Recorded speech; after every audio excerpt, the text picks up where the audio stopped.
Good morning, everyone. All right, so this week in Buy Back Your Time, we are going through chapters 9 through 11. Today's call will probably be short because 9 through 11 was pretty short. So, chapter 9, let's go ahead and dig in. Chapter 9 is the only four time hacks you need. And he talks about the $50 magic pill, thinking meetings with repeat agenda, what a definition of done means, and the 1-3-1 rule. So, hack number one is the $50 magic pill. And what he means by that is kind of empowering his team. So, for instance, one of his rules is anyone on his team can spend up to $500 to fix a problem without getting permission. And CEOs who run his companies spend up to 5,000.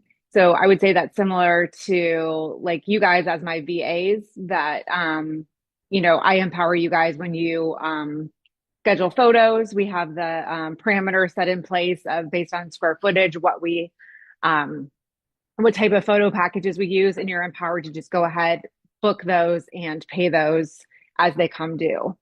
And he says the amount isn't important, it's the principle. So why get bogged down fixing a small problem when someone else on your team could fix it just as well without your involvement? Whether it's $50 or 5,000, give everyone on your team an allowance that enables them to efficiently fix problems without ever asking to get you involved. And then hack number two is sync meetings with a repeat agenda, which I think we do a good job of already. So we have our repeating calls Monday through Friday. And then we also do our listing call on Tuesdays so that we all know what the agenda is. We can move forward quickly. And something that I found interesting. So on page 151, he says that he has a 7-point meeting agenda that creates the tailwind for all of these goals. So the first one is offload, which I think is very similar to what I do is offload. So I keep a separate list of my to-dos and my action items. And then when we go through our meeting, then I kind of go through all of those and offload those items to whoever that's important to. Next, he reviews his calendar. They go through past meetings. They go through any action items and then feedback loop on projects. So anyone brings up projects that they've assigned so that they can update on the progress, discuss roadblocks, and then inform him once they've been completed. Number 6 is emails. And then number 7 is any questions. So they finish up any questions that they have. Oh, I thought Rio was coming in. Nope. So it says, if we finish all of the above before 30 minutes, my administrative assistant asks these questions to build context about me and the ways that she could better support me. Dan, how are you feeling right now? How are you decompressing? What reoccurring problems are keeping you up at night? So then hack number 3 on page 153 is the definition of done, which I find this one very interesting. I think this is probably something as a team that we could work on together. It says, there's one thing many entrepreneurs think, no one ever does it right. And there's an easy hack to solve the problem, a definition of done, or as I like to call it, a DOD.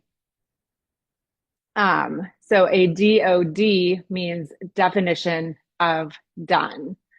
So he says, I use this for every person at every level in my company. For instance, when I asked my administrative assistant to purchase a whiteboard, I give them a DOD. So when that whiteboard is requested to be purchased, his idea of a definition of done is this task is done when the whiteboard is hanging on the wall in my office. There are 4 colored markers and there's a dry erase marker handy. In simple cases like this, a quick, simple definition is all you need to offer. So I think this is very important, especially when we are working as remotely as we all are with each other, to just make sure we're on the same page. to either, when a task is being given, ask what the DOD is, or vice versa. If you're not understanding completely what my definition of DOD is, then you can always ask. And then hack number 4 is the 1-3-1 rule, which is it says before staff was allowed to ask for Brad's help, they had to verbally define a singular narrow problem. Next, they had to consider and offer 3 realistic paths to overcome that problem. And finally, they had to give Brad their single recommendation for the 3 options.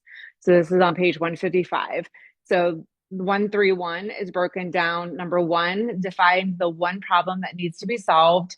3, offer 3 viable solutions. And then 1, make 1 suggestion from the list of possible solutions. So this is very familiar. This is very similar to what we talked about before about empowering our team. And I think that's kind of similar to what I do with you guys, that when you come to me and ask a question, I say, well, how would you answer that? Or what would you do if I wasn't available? And that's you kind of coming up with those suggestions on your own as well. And so that kind of finishes up chapter 9. Chapter 10 it's called the test first hiring method. And it was kind of a short chapter. I didn't really have a whole bunch of takeaways within that. So I kind of skipped over that and moved directly into chapter 11. See, I told you this was going to go fast today. So chapter 11 is titled Transformational Leadership. So it says, don't tell people how to do things, tell them what to do and let them surprise you with their results. A great example is Adam, my head of people, came to me in 2021 with a problem. I need to hire 11 people in the next quarter. How on earth am I going to do that? Adam was feeling pressure. I checked to make sure he didn't just need someone to listen. He didn't. He wanted a solution. So I directed Adam to the hiring manager in his department, which is Adam. And I said, Adam, if you need help, I'll cancel meetings, I'll brainstorm, do whatever is necessary to support you. However, ultimately, this is why I hired you. He got up, cracked a smile, and left the room. He says, I'll be back after I thought more about it. But just like Miranda in chapter 4, he never came back. 2 months later, we ended up with 11 outstanding new team members. So what he did with Adam was simple. He transferred the ownership of the solution back onto Adam. And then it goes to break down the difference between transactional management versus transformational leadership. And that's covered on pages 172 to 173. On 175, I've actually had this conversation has actually come up quite a bit lately for me in some different circumstances. But on page 175, he says, studies have consistently shown that decision fatigue can set in after a leader or anyone else makes repeated decisions. So it says, forecast accuracy declines over the course of a day as the number of forecasts the analyst has already issued increases. In other words, we're all going to make a limited number of excellent decisions today, but we need to save those for the area where we can produce most benefits. So that's what I do a lot of when I'm empowering you guys to answer your own questions when I know that you know them, because the more decisions any of us have to make throughout the day, the more fatigued and inaccurate we get throughout the day.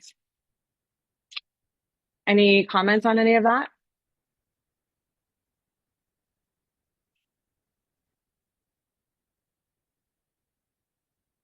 Then on 178, it goes into measuring, which the thing that stuck out to me the most in this was kind of how we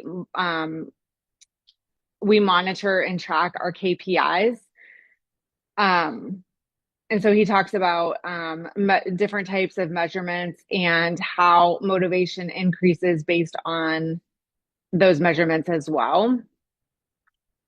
It says, once people know their one number and how that number helps, it helps to drive success. And then the very last thing he talks about in chapter 11 is the coach framework. So the C and the O on page 181 talks about the core issue. So that part focuses on the underlying principle, not just a one-off situation. So there may be a situation that comes up, but that's not really maybe the underlying issue that's actually going on. A stands for the actual story. So the coach could share a personal or a vulnerable story of how they dealt with the same issue. And then CH stands for change. Try to enroll commitment to change, recognizing that ultimately it's their decision. So it says, notice that I focus on the broader issue, the core principle, instead of the one off situation. Also, I focus on exactly one issue at a time.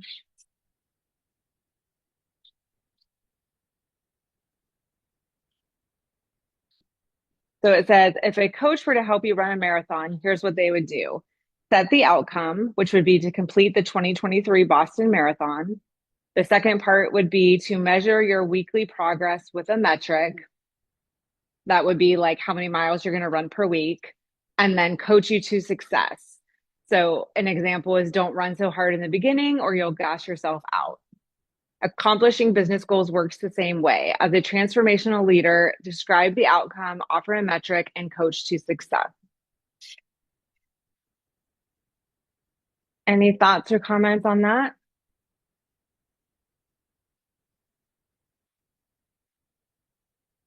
Everybody's so quiet today. So, what's one takeaway from everything we just discussed? Erica.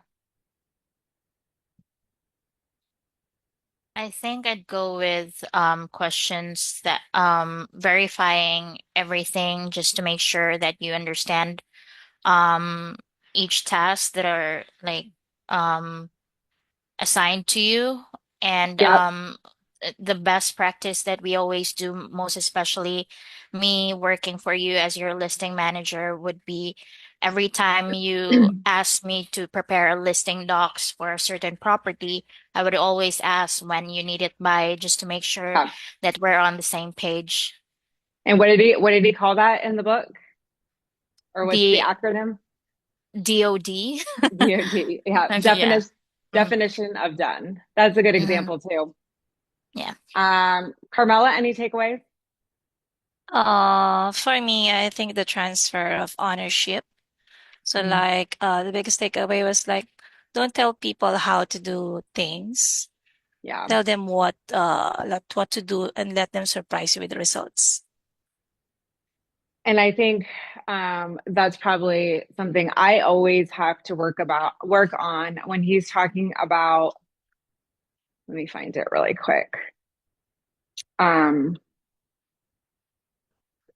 transformational leadership versus transformational versus transactional. Like, I know you guys know what needs to be done, and I need to allow you to just do it and not micromanage you instead of working just more towards a leadership role and knowing that you can get it done and your way of doing it. It might be different than mine, and that's okay. It kind of goes back to earlier in the book when he talked about somebody else doing 80% is 100% done for us, right? Um, who else? LU, any takeaways? Well, same with Carmela, I guess. As someone who handles your digital marketing, something, I guess that's something that I need to do for surprise you with the result.